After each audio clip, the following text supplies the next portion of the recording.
Tidak ada satu makhluk Allah yang tidak berguna yang diciptakan di dunia ini. Persoalannya hanyalah pada keterbatasan kemampuan manusia dalam mengungkap manfaat dan misteri yang ada di dalamnya.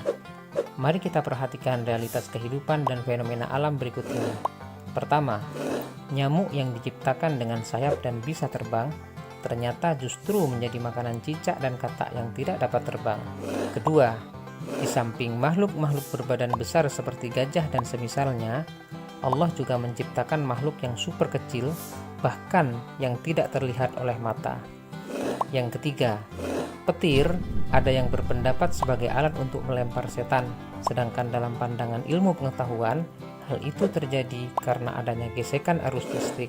Dari contoh-contoh di atas, patut kiranya untuk kita berpikir bahwa setiap yang diciptakan oleh Allah semua memiliki tujuan dan manfaat masing-masing. Berpikir kritis juga diartikan sebagai sebuah proses yang sadar dan sengaja yang digunakan untuk menafsirkan dan mengevaluasi informasi dan pengalaman dengan sejumlah sikap reflektif. Salah satu mukjizat Al-Quran adalah banyaknya ayat yang memuat informasi terkait dengan penciptaan alam dan menantang para pembacanya untuk merenungkan informasi ilahi tersebut. Di antara ayat yang dimaksud adalah firman Allah dalam Quran Surat Al-Imran ayat 190-191 berikut ini. Bismillahirrahmanirrahim. Inna fi khalqis samawati wal ardi wa ikhtilafil laili wan nahar واختلاف الليل والنهار لآيات لأولي الألباب الذين يذكرون الله قياما وقعودا وعلى جنوبهم ويتفكرون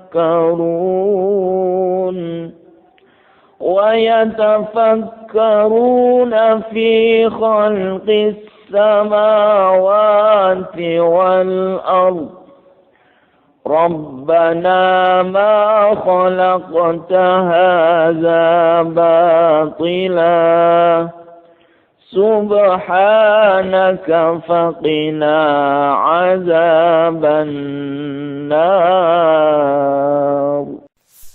Artinya, sesungguhnya dalam penciptaan langit dan bumi dan pergantian malam dan siang, terdapat tanda-tanda kebesaran Allah bagi orang-orang yang berakal, yaitu orang-orang yang senantiasa mengingat Allah dalam keadaan berdiri, duduk, dan berbaring, dan memikirkan penciptaan langit dan bumi seraya berkata, "Ya Tuhan kami, tidaklah Engkau ciptakan semua ini dengan sia-sia.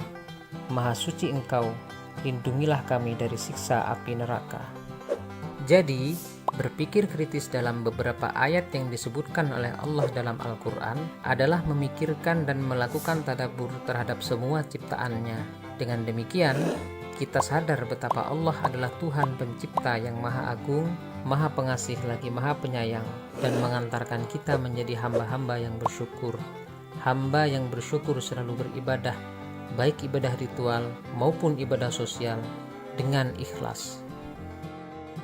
Sikap dan perilaku terpuji yang harus dikembangkan berkaitan dengan perilaku berpikir kritis antara lain sebagai berikut. Pertama, senantiasa bersyukur kepada Allah atas anugerah alam semesta bagi umat manusia. Kedua, menjadikan ayat Al-Quran sebagai inspirasi dalam melakukan penelitian ilmiah untuk mengungkap misteri penciptaan alam. Ketiga, mengoptimalkan pemanfaatan alam dengan ramah untuk kepentingan umat manusia. Keempat, senantiasa berpikir jauh ke depan dan makin termotivasi untuk menjadi orang yang visioner. Kelima, terus memotivasi diri dan berpikir kritis dalam merespons semua gejala dan fenomena alam yang terjadi.